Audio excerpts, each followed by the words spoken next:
Ready? 1, 2, 3. தக்காளி சாதம், புளி சாதம்.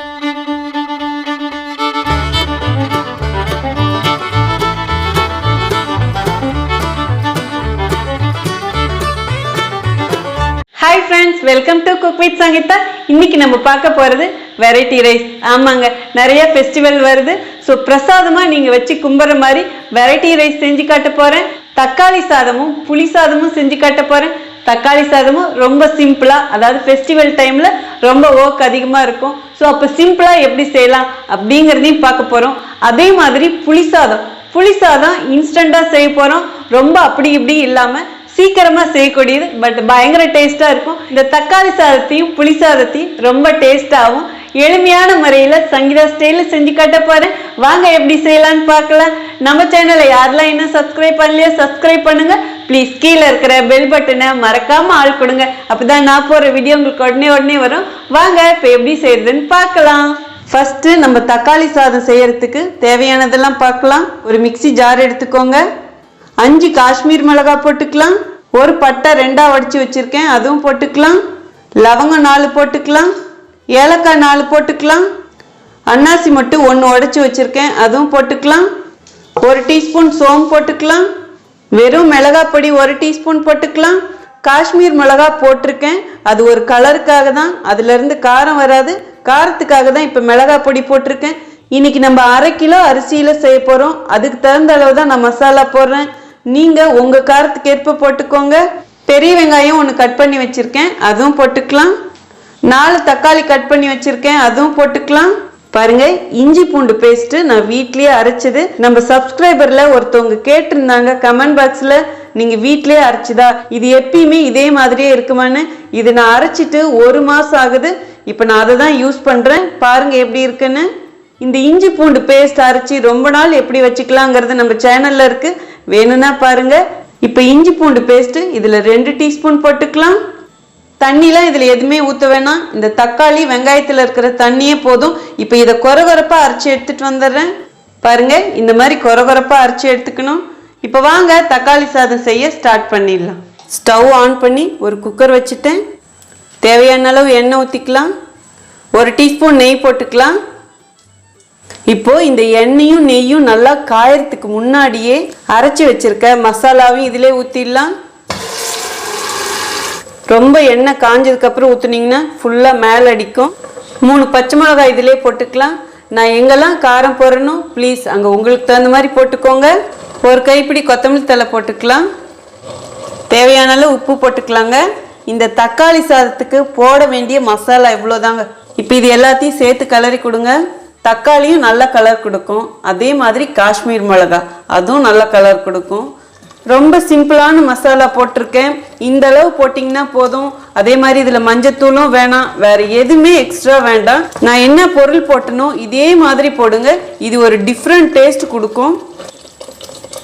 பாருங்க, மசாலாலாம் நல்லா வதங்கிட்டு எண்ணெய் புரண்டு மேலே வந்திருக்கு. இப்போ நல்லா ஒரு தடவை கிளறி கொடுங்க. இந்த மசாலா நல்லா பச்சை வாசனை போயிடணும். ஏன்னா மிளகாலாம் பச்சையாக அரைச்சிருக்கிறதுனால அந்த பச்சை மணம் போனால் தான் டேஸ்ட் நல்லாயிருக்கும். இந்த அளவுக்கு வதக்கினா போதும். பாருங்க, இந்த கப்பில் நான் 2 கப் அரிசி எடுத்தேன். இப்போ 2 கப் அரிசிக்கு 2 கப் தண்ணி அளந்து வச்சிருக்கேன். இப்போ அதுவும் ஊற்றிக்கலாம். அடுப்பணல் நல்லா தூக்கி கொடுங்க. இப்போ இந்த தண்ணி நல்லா கொதிக்கட்டும்.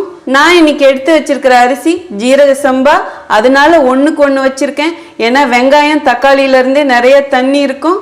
நீங்கள் இதே மாதிரியே நார்மல் ரைஸ்லையும் செய்யலாம், பாஸ்மதி ரைஸ்லையும் செய்யலாம். நார்மல் ரைஸில் செஞ்சிங்கன்னா 1க்கு 2 தண்ணி வைங்க. இதே ஜீரக சம்பாவும் பாஸ்மதி ரைஸ்லையும் நீங்கள் வச்சிங்கன்னா 1க்கு 1 வச்சா போதும். விசில் எல்லாத்துக்குமே 2 விசில் விட்டிங்கன்னா கரெக்டாக இருக்கும். தண்ணி நல்லா கொதிக்குது. இந்த ஸ்டேஜில் பாருங்க, ஜீரக சம்பா அரிசி 2 கப் எடுத்து 20 நிமிஷம் தண்ணியில் ஊற வச்சு வடிகட்டி வச்சிருக்கேன். இப்போ இதுவும் நம்ம இதிலே போட்டுடலாம்.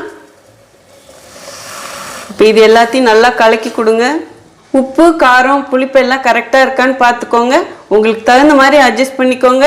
இப்போ இது நல்லா கொதிச்சு வரட்டுங்க. பாருங்க, கொதி வருது. ஒரு கிளறி கொடுங்க. அவ்வளோதாங்க. இனிமேல் நம்ம குக்கர் மூடி போட்டுடலாம். அனல் மீடியமாக வச்சுருங்க. இப்போ இது 2 விசில் வரட்டும். ஆஹா, வாசம் செம்ம சூப்பராக அடிக்குதுங்க விசில் வரும்போதே. இப்போ 2 விசில் வந்துடுச்சு. ஸ்டவ் ஆஃப் பண்ணிடலாம். இந்த குக்கர் ஆவி போட்டுங்க. தக்காளி சாதம் ஆவி போயிடுச்சு. இப்போ ஓப்பன் பண்ணி பார்க்கலாங்க. இப்போ இந்த சாதத்தை கிளறி கொடுக்கலாம். அப்படியே ஓரமாக எடுத்து கொடுங்க. ஆஹா, சூப்பராக அப்படியே உதிரி உதிரியாக இருக்குது பாருங்க. கலரும் சூப்பராக இருக்குது பாருங்க.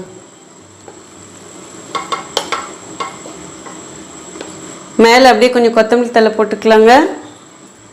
அவ்வளோதாங்க, சூப்பராக மணக்க மணக்க நம்ம தக்காளி சாதம் ரெடி ஆயிடுச்சு. இதை அப்படியே வச்சுருங்க. இப்போ புளி சாதம் ரெடி ஆகட்டும். அதுக்கப்புறம் ரெண்டும் ஒன்றா சேர்த்து எப்படி இருக்குன்னு பார்க்கலாம். புளி சாதம் செய்கிறதுக்கு ஃபஸ்ட்டு நம்ம சாப்பாடு வச்சுக்கலாம். ஒரு குக்கர் எடுத்து அதில் 1 கப் அரிசி போட்டிருக்கேன். நல்லா களைஞ்சிட்டு தான் வச்சுருக்கேன். 1 கப் அரிசிக்கு 2 கப் தண்ணி ஊற்றி வச்சுருக்கேன். இப்போ இந்த அரிசிக்கு தேவையான அளவு உப்பு போட்டுக்கோங்க. 1/4 டீஸ்பூன் எண்ணெய் விட்டுக்கோங்க. இந்த எண்ணெய் விடுறதுனால சாப்பாடு ஒன்றோடு ஒன்று ஒட்டாமல் குழஞ்சும் போகாமல் நல்லா உதிரி உதிரியாக இருக்கும். அவ்வளோதாங்க. இப்போ குக்கர் மூடிடலாம். குக்கர் விசிலும் போட்டாச்சு. இப்போ ஸ்டவ் ஆன் பண்ணிடலாம். இப்போ இது 2 விசில் வரட்டுங்க. புளி சாதத்துக்குங்கிறதுனால உதிரி உதிரியாக இருக்கணும். அதனால அதுக்கு தகுந்த மாதிரி விசில் விடுங்க.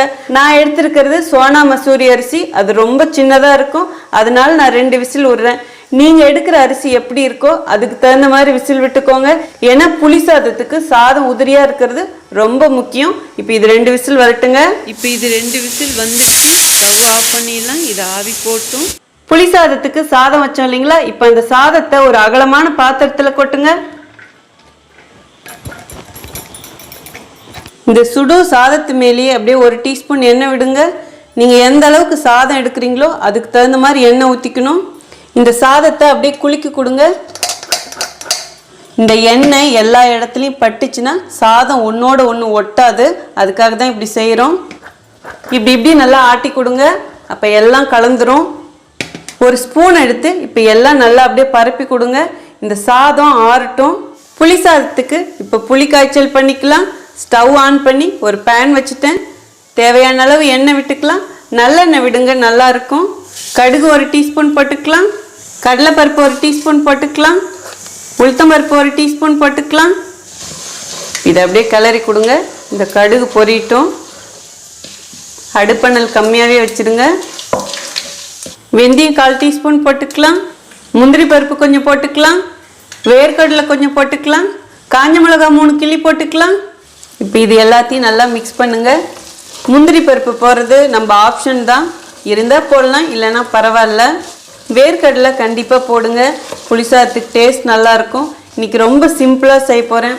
பூண்டு விருப்பம் இருக்கிறவங்க இந்த ஸ்டேஜில் பூண்டு போட்டுக்கோங்க. கடலைப்பருப்பு முந்திரி பருப்புலாம் செவந்தடிச்சு இந்த அளவுக்கு இருந்தால் போதும். 1/4 டீஸ்பூன் பெருங்காயத்தூள் போட்டுக்கலாம்.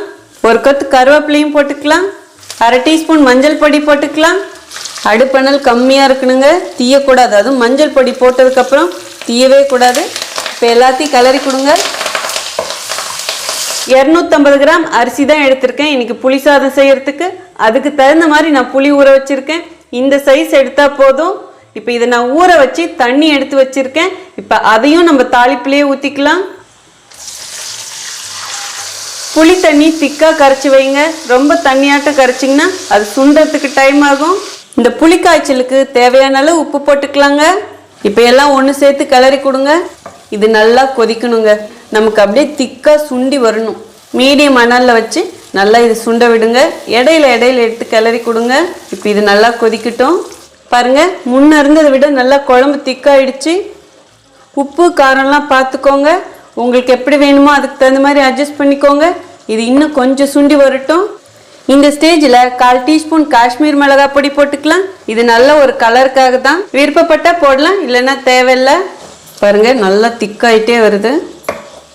இன்னும் கொஞ்சம் ஆகட்டும். அப்படியே அந்த எண்ணெய் மட்டும் புரண்டு மேலே வரணும். அப்படியே கிரேவி மாதிரி வரணும். பாருங்கள், கிரேவி இந்த அளவுக்கு திக்கானா போதும். ஸ்டவ் ஆஃப் பண்ணிவிடுங்க. இப்போ இந்த கிரேவியிலே நம்ம சாதம் போட்டு கிளற போகிறோம். இந்த கிரேவி அதிகமாக இருக்குன்னு நினச்சிங்கன்னா கொஞ்சம் எடுத்து வச்சுட்டு அப்புறமா சாதம் போட்டு கிளறுங்க. நான் எடுத்து வைக்கல, ஏன்னா நான் வச்ச சாதம் அளவு கரெக்டாக இருக்கும் இந்த குழம்புக்கும் சாதத்துக்கும். அதனால நான் எல்லா சாதத்தையுமே போடுறேன். இப்போ இது மேலே பச்சை கருவேப்பிலை கொஞ்சம் போடுங்க. 1 டீஸ்பூன் மேலே அப்படியே நல்லெண்ணெய் விடுங்க. இவ்வளோதாங்க சிம்பிளாக புளி சாதம் செய்யறதுக்கு. பட் இதில் எக்ஸ்ட்ரா ஒரு டேஸ்ட் கொடுக்கணுன்னா என்னுடைய கோயில் புளி சாதம் ரெசிபி நம்ம சேனலில் இருக்குது. அதில் இதுக்குன்னு ஸ்பெஷலாக ஒரு பொடி பண்ணியிருப்பேன், புளியோதரை பொடி. அந்த பொடியை இந்த சாத்து மேலே போட்டிங்கன்னா ரொம்ப டேஸ்ட்டாக இருக்கும். பாருங்கள், ஆல்ரெடி நான் இதை அரைச்சி பொடிச்சு வச்சுருக்கேன். இது எப்போ வேணாலும் நம்ம யூஸ் பண்ணிக்கலாம் புளி சாதம் செய்யும் போது. ஆனால் இந்த பொடியை நம்ம ஃப்ரிட்ஜில் வச்சுக்கணும். ஸோ ஏற்கனவே என்கிட்ட இருந்ததுனால இப்போ இந்த பொடியை நான் மேலே ஒரு டீஸ்பூன் தூவிக்கிறேன். இல்லைன்னா ஒன்றும் பிரச்சனை இல்லை, போடாமல் விட்டாலும் டேஸ்ட்டு சூப்பராக இருக்கும். இந்த மாதிரி செய்யும் போது கோயில் பிரசாதம் டேஸ்ட்டு கிடைக்கும். இப்போ இது எல்லாத்தையும் நல்லா கிளறி கொடுங்க. இது இன்ஸ்டண்ட்டாக செய்கிற புளி சாதம், ரொம்ப சிம்பிளாக. ஆக்சுவலாக நீங்கள் இது ஒரு லஞ்ச் பாக்ஸ் ரெசிபிக்கு கூட செய்யலாம். இல்லை நீங்கள் ஏதாவது பிரசாதமாக வச்சு கும்பிட்றீங்கன்னா அந்த டைம்லேயும் இந்த சாதம் செய்யலாம். ரொம்ப டேஸ்ட்டாகவும் இருக்கும். அதே மாதிரி நீங்கள் எங்கேயாவது ட்ராவல் பண்ணுறதுன்னா இதே மாதிரி செஞ்சு எடுத்துகிட்டு போங்க. சீக்கிரமும் கெட்டு போகாது, சாப்பிடவும் நல்ல சுவையாக இருக்கும். இப்போ இது எல்லாத்தையும் ஒன்று சேர்த்து கலரி கொடுங்க. உப்பு பத்துதான்னு பார்த்துக்கோங்க, பத்துலனா போட்டுக்கோங்க. கருவேப்பிலை, நல்லெண்ணெய், புளி, பெருங்காயத்தூள் இதெல்லாம் தான் ரொம்ப மெயின் இதுக்கு. அதே மாதிரி வேர்க்கடலை போடுங்க, சின்ன பசங்களாம் ரொம்ப விரும்பி சாப்பிடுவாங்க. முந்திரி பருப்புலாம் போட்டாலும் போடலாம், இல்லைனாலும் பரவாயில்ல. சாதம் சாஃப்டாகவும் இருக்கணும். ஸோ அதுக்கு தகுந்த மாதிரி தண்ணி அளவு வச்சு நீங்கள் சாதத்தை வேக வச்சுக்கணும். நான் குக்கரில் வச்சு தான் இன்றைக்கி போட்டேன். நீங்கள் வடித்து செஞ்சிங்கன்னா இன்னும் சுவையாக இருக்கும். அவ்வளோதாங்க, கிளறியாச்சு. சூப்பராக மணக்க மணக்க நம்ம புளி சாதமும் ரெடி ஆயிடுச்சு. வாங்க இப்போ எப்படின்னு பார்த்துடலாம். ரெடி, 1 2 3. தக்காளி சாதம், புளி சாதம். சூப்பராக மணக்க மணக்க நம்ம இன்ஸ்டன்ட் தக்காளி சாதம், புளி சாதம் ரெண்டுமே சூப்பராக ரெடி ஆயிடுச்சு. நீங்கள் இது ஃபெஸ்டிவல் டைம்லேயும் செய்யலாம், சாமிக்கு வச்சு கும்பிட்றதுக்கு, நார்மலாக ஒரு லஞ்ச் பாக்ஸ் ரெசிபிக்கும் செய்யலாம், எப்போ வேணாலும் செய்யலாம். அவ்வளோ சூப்பராக இருக்கும். இதுலேயே உங்கள் க்ரியேட்டிவ்னஸும் நீங்கள் ஆட் பண்ணிக்கலாம். சின்ன சின்ன வித்தியாசத்தோட என்னோட ஸ்டைல் இன்னைக்கு செஞ்சு காமிச்சிருக்கேன். தக்காளி சாதத்தில் நிறைய வெரைட்டிஸ் இருக்குது. ரொம்ப சிம்பிளாகவும் டேஸ்ட்டாகவும் செஞ்சு காமிச்சிருக்கேன். பார்க்கும் போதே உங்களுக்கு தெரியும், ரொம்ப வித்தியாசமாக இருக்கும். நான் காஷ்மீர் மிளகாய் போட்டிருக்கேன், உங்ககிட்ட இருந்தால் போடுங்க. இல்லைன்னா நார்மல் மிளகாயே நீங்கள் 2-3 போட்டு வேணாலும் அரைச்சிக்கலாம். அப்போ மிளகாய் பொடியை தவிர்த்துடுங்க. காரம் மட்டும் உங்கள் காரத்துக்கு ஏற்ப அனுசரித்து போட்டுக்கோங்க. நான் என்ன அளவுகள் போட்டனோ அதே மாதிரி போடுங்க, கரெக்டாக இருக்கும். ஜீரக சம்பா ரைஸில் செய்யும் போதும் நல்ல வாசனையாக இருக்கும். நீங்கள் இதை நார்மல் ரைஸ்லேயும் செய்யலாம். ஜீரக சம்பா ரைஸில் ஒருத்தவங்க கேட்டிருந்தாங்க தக்காளி சாதம் செஞ்சு காமிங்கன்னு சொல்லிட்டு, உங்களுக்காக தான் நார்மல் ரைஸில் செய்யறது நம்ம ஏற்கனவே வீடியோவில் போட்டிருக்கோம். ஸோ தக்காளி சாதமும் நான் சொன்ன டிப்ஸ்களோட ட்ரை பண்ணி பாருங்க. புளி சாதமும் ரொம்ப எளிமையாக பண்ணியிருக்கேன், பட் செம்ம டேஸ்ட்டாக இருக்கும். அதுக்குரிய தாளிப்பு இருக்குங்களே, ஜஸ்ட் கடுகு, உளுத்தம்பருப்பு, வெந்தயம், புளி இந்த மாதிரி ரொம்ப கம்மியான பொருட்களை வச்சு செஞ்சுருக்கோம். 2 சாதமே அவ்வளோ சூப்பராக இருக்கும். நான் இன்னைக்கு சாமிக்காக செஞ்சேன், அதனால டேஸ்ட் பார்க்கல. இப்போ நிறைய ஃபெஸ்டிவலும் வருது, நீங்களும் ஃபெஸ்டிவலுக்கு ட்ரை பண்ணி பாருங்க. இந்த ரெசிபியில் உங்களுக்கு ஏதாவது சந்தேகம் இருந்தால் ப்ளீஸ் கமெண்ட் பாக்ஸில் கேளுங்க, கண்டிப்பாக நான் அதுக்கு ரிப்ளை பண்ணுறேன். உங்களுக்கு இந்த ரெசிபி பிடிச்சிருக்குன்னு நீங்கள் நினச்சிங்கன்னா ப்ளீஸ் ஃபஸ்ட்டு மறக்காமல் ஒரு லைக் கொடுத்துருங்க. ரொம்ப சூப்பராக இருக்குது அப்படின்னு நினச்சிங்கன்னா உங்கள் ஃப்ரெண்ட்ஸ் அண்ட் ஃபேமிலிக்கு ஷேர் பண்ணுங்கள். நீங்கள் இதுவரைக்கும் எனக்கு கொடுத்துட்ருக்க ஆதரவுக்கு ரொம்ப ரொம்ப நன்றி. உங்களுக்கு என்ன ரெசிபி வேணுமோ ப்ளீஸ் அதை கமெண்ட் பாக்ஸில் சொல்லுங்கள். இதே மாதிரி அடுத்த ஒரு ஸ்பெஷல் வீடியோவில் உங்களை சந்திக்கிறேன். See you, bye bye, love you all.